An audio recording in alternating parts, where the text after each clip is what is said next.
નમસ્કાર. અંગ્રેજીમાં વાક્યો બનાવવા, પ્રશ્નો પૂછવા અને પછી એના જવાબો આપવા, જો આ બધું સરળતાથી શીખવું હોય તો આજે આપણે એ જ જોવાના છીએ. ચાલો એકદમ સહેલી રીતે અંગ્રેજી શીખવાની શરૂઆત કરીએ. તો તૈયાર છો ને?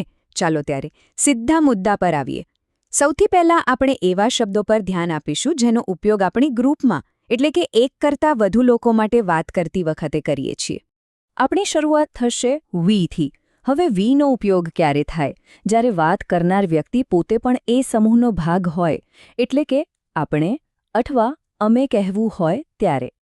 જો અહીં એક બહુ જ સિમ્પલ વાક્ય છે, વી આર રીડિંગ, જેનું ગુજરાતી થાય છે અમે વાંચી રહ્યા છીએ.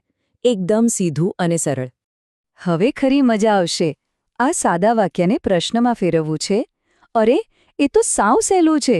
જુઓ, ખાલી પહેલા બે શબ્દોની જગ્યા અદલબદલ કરી નાખો. વી આરનું થઈ જશે આર વી. બસ બની ગયો પ્રશ્ન. અને પ્રશ્ન પછી આવે જવાબ, તો એ પણ એટલા જ સહેલા છે.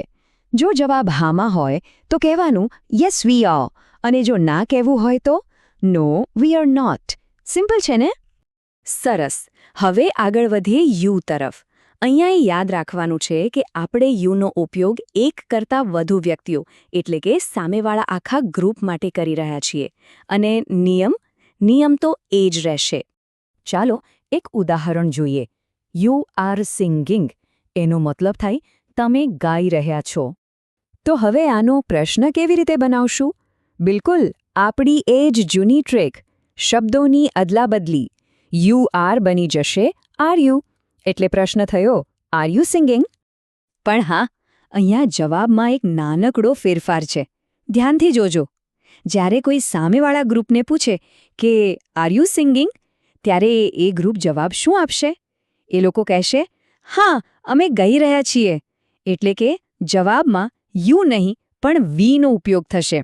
યસ વી આર અથવા નો વી આર નોટ. આ વાત ખાસ યાદ રાખવા જેવી છે. ચાલો હવે આપણા છેલ્લા શબ્દ પર આવીએ. દે એટલે તેઓ.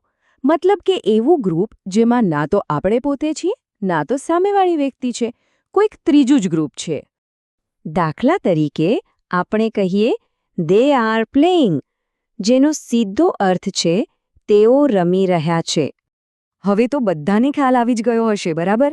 આનો પ્રશ્ન બનાવવો હોય તો શું કરવાનું? એકદમ સાચું, શબ્દોની અદલાબદલી. R they playing? અને એના જવાબો પણ એકદમ સીધા છે. જેવી રીતે પ્રશ્નમાં ધ્યેય હતું એ જ રીતે જવાબમાં પણ ધ્યેય જ આવશે. યસ દે આર અથવા નો દે આર નોટ. તો હવે આપણે આખી પેટર્ન સમજી લીધી છે. તો હવે થોડી પ્રેક્ટિસ થઈ જાય? ચાલો જોઈએ કે આપણને કેટલો યાદ રહ્યું. ઓકે, તો સ્ક્રીન પર જુઓ. ગુજરાતી વાક્ય છે અમે લખી રહ્યા છીએ. હવે વિચારો, આનો અંગ્રેજીમાં પ્રશ્ન શું બનશે? પેલું શબ્દોની અદલાબદલીવાળો નિયમ યાદ છે ને? એ જ અહીં લાગુ પડશે. અને સાચો જવાબ છે આવી રાઇટિંગ. બહુ સરસ. જોયું?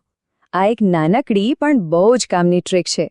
આ એક પેટર્ન જો યાદ રહી જાય ને તો અંગ્રેજીમાં વાતચીત શરૂ કરવી ખૂબ જ સહેલી બની જાય છે. બસ આ જ રીતે પ્રેક્ટિસ કરતા રહો અને અંગ્રેજી બોલવું રમત જેવું લાગશે.